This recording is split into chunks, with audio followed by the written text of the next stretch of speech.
This is the year 2020.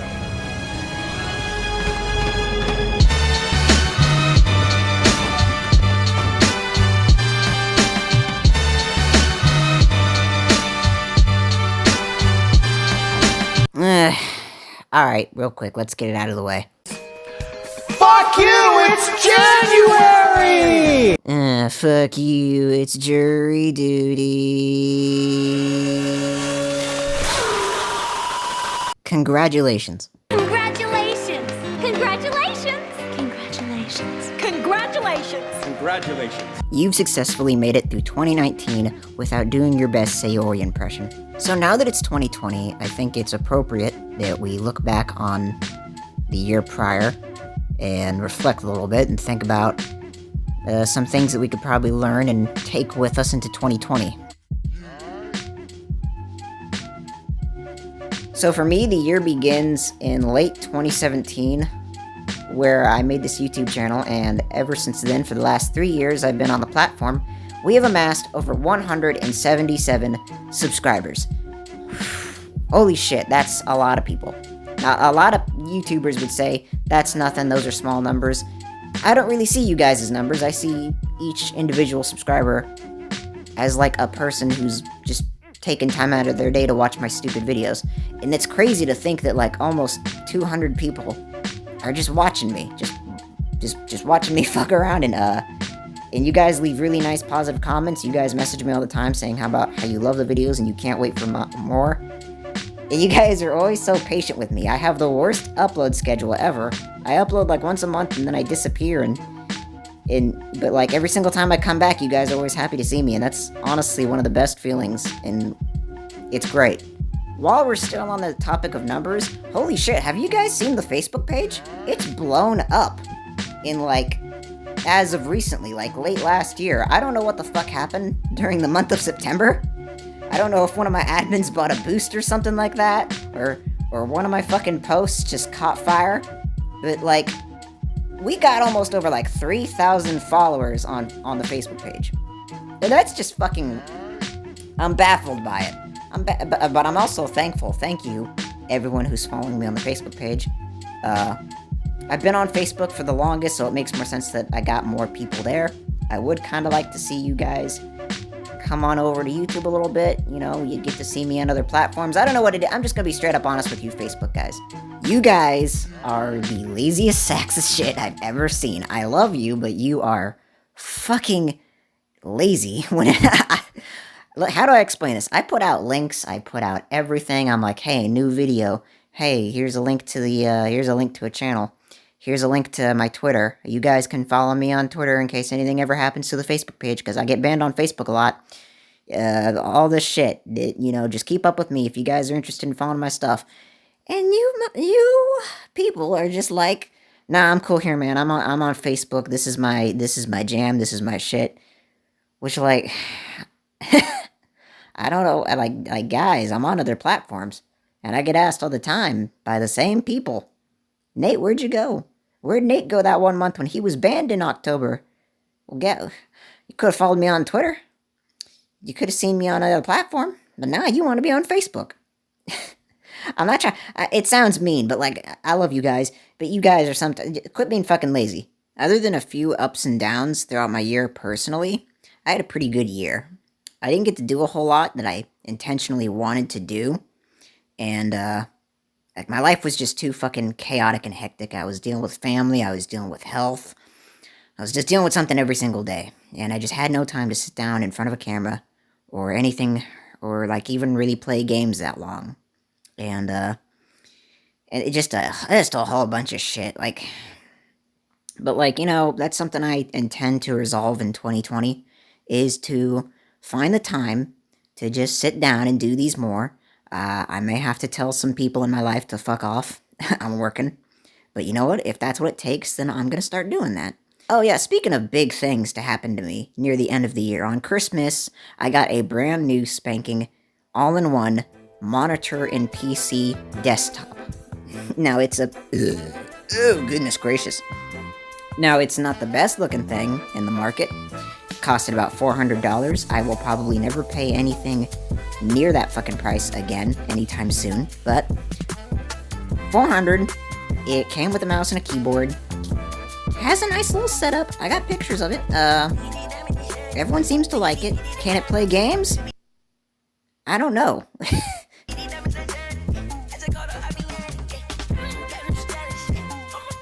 So for my New Year's resolutions, I have a few things on chart here. Get healthy.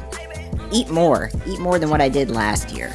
I didn't eat enough during 2019, and the reason why was because with everything going on in my life, I hardly had time to sit down and actually make a meal. Mom's not really in my life anymore, and she used to, she used to cook all the meals and shit. Now that it's just us fucking dumbass men hanging around the house, we don't really know how to fucking cook. So, that's something I need to work on. I would eat these quick-to-make ramen bowls and chicken nuggets and Hot Pockets and just shit that just isn't healthy for you.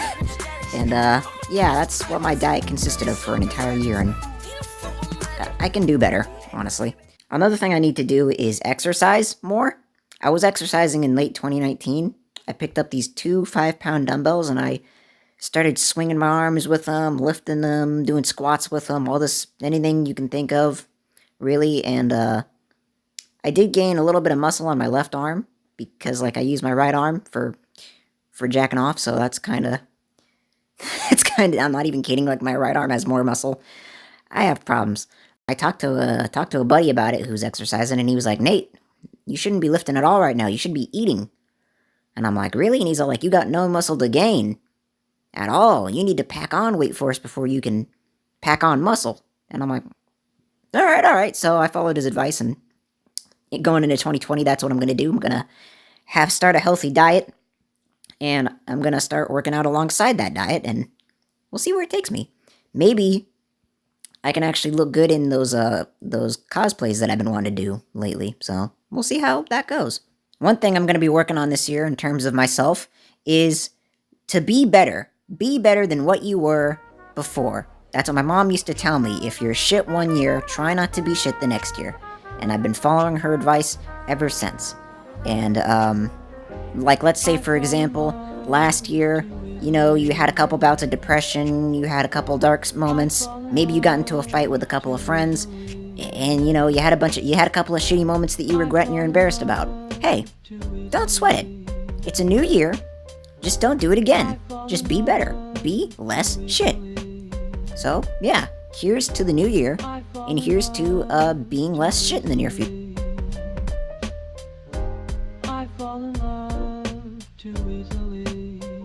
Real quick, I thought it'd be a neat idea to list off my top 10 video games of the decade. We had a lot of them, and to be completely honest, I want to say this is the last decade of good video games ever happening. Again, we're not going to get any games like this ever again, so gather around, kids. This is what your grandpa used to play. What's that, Jimmy? What's an Xbox 360? Oh, I'm sorry, I thought you would have known. So here I went ahead and made a collective, easy to follow, easy to understand list of games from 2009 all the way to 2019. And starting off at the very beginning, Halo 3 ODST. I have a lot of fond memories with this game. It was very fun. Introduced me to firefight mode. That was the best thing to do with your buddies on a weekend after school. It was great. In 2010, there was Dead Rising 2. I played this one first before the original, and I remember having a lot of fun with this game, too. I was infatuated with it for quite a while. In 2011, there was Dark Souls, which... I had a history with Dark Souls. It was the first game I ever rage quit on, understandably, but I came back to it years later, and I was like, maybe there is something here, and I got hooked on it ever since. I don't really have a whole lot of memories of what came out around 2012, but I do remember playing Prototype 2 for a short little bit of a while. That was one game that I really enjoyed. I played the first one, didn't think much of it back then. Second one's a lot more fun. They don't really make games like these anymore, where it's just mindless violence fun, 2013 was BioShock Infinite. This was a game that I was super hyped for when I first seen the commercials for it, and then when I got to play it, a lot of people don't like BioShock Infinite. It's kind of the black sheep of the series, but in my personal opinion, it's a good game, it's fun, it's not the BioShock we wanted, but hey, it was interesting. Could have had a better ending, though. In 2014, was The Evil Within. This sparked a lot of interest in like old school Resident Evil kind of style genre of horror. This game spooked a lot of people, spooked me. Everybody loved this fucking game when it came out. It's a gem, it's a blast. Had a sequel that was just as great.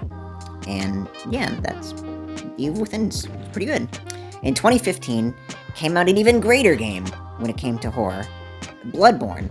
This game is honestly, I'm damn near kind of depressed it wasn't announced as like Game of the Decade. But like, it's definitely the most have-to-play game on the PlayStation 4. This game is amazing. It continues to be amazing years later. It's such a good fucking game. I started playing it again recently, and I was having a lot more fun with it, and I'm like, damn, Bloodborne is never going to get boring. This game is just so much visceral fun. And, yeah, I fucking love Bloodborne. And then in 2016, we nut even harder with the release of Doom. Oh my fucking god, this game was just... It didn't really have that much of a plot. I was, like, kind of sad the campaign was kind of shitty.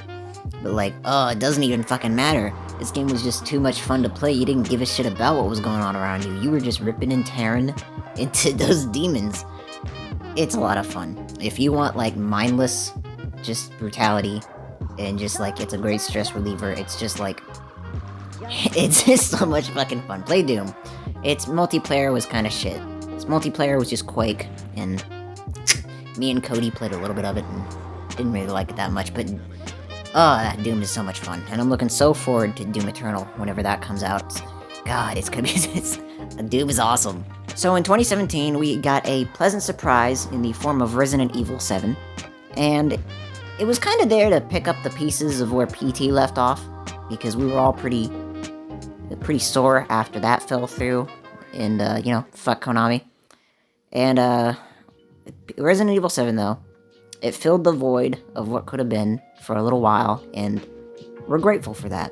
Thank you, Resident Evil 7, for being what PT probably could have been.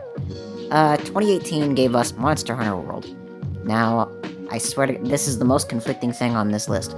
Everybody I've talked to about this game hates it. They say it's too difficult. They say that there's no tutorials. It's too weird. It's too nauseating. That it's hard to get into it because I gotta worry about a million things on the screen at once.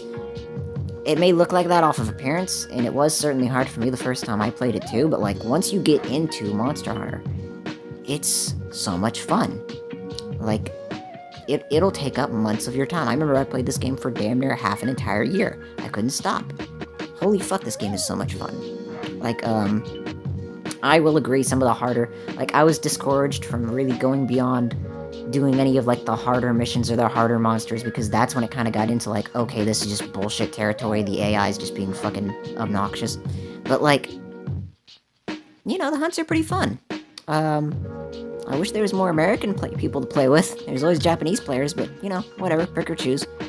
But Monster Hunter has some of the most beautiful animations I've ever seen in a video game, some of the most beautiful, like, geometry, I guess you can call it, in a video game. It really deserves more praise than what it gets. And for lastly, in 2019, we had the most anticipated release of the best remaster of the decade, I guess you can call it. And that is Resident Evil 2. Resident Evil 2 Remaster was very welcomed. It was highly received. I played a little bit of it, not all of it, but I played a little bit of it, watched it like a movie. I like to do that with video games sometimes. I like to watch all the cutscenes like a movie. It looks a lot of fun. And from what little I played of it, though, it's just like the original. It's fun. It's cool. I like remasters like this. This is how you do remasters 101. And they even added in like a new few things here and there that like people weren't really expecting. So that was really nice of them to do. And yeah, looking forward to that remaster of Resident Evil 3. I want to see how that turns out. So there we go. Those are all the video games that I had lined up that I personally liked or I personally played through the decade. If you see something that you didn't like, well, let me know about it and maybe we can argue about it in the comments. I hope everyone enjoyed this video. I hope everyone has had a happy new year, and I hope to get a lot out of 2020 going onward. You guys have been there for me for years, and we're still going. And I'm just like, you know, I'm just happy with what we have, and I don't deserve you guys, honestly. I'm not even, like, personally, I feel like my content's shit. I feel like everything I do is terrible, but you guys are there every single day to be like, no, Nate, you're doing great. Please tell us more. Please tell us what you're working on. We're really interested. We're really invested. And it's just, it's great. It's really great that you guys are always there for me. And I do my best for you guys. And for 2020, I plan on doing even better for you guys. So, thank you for watching.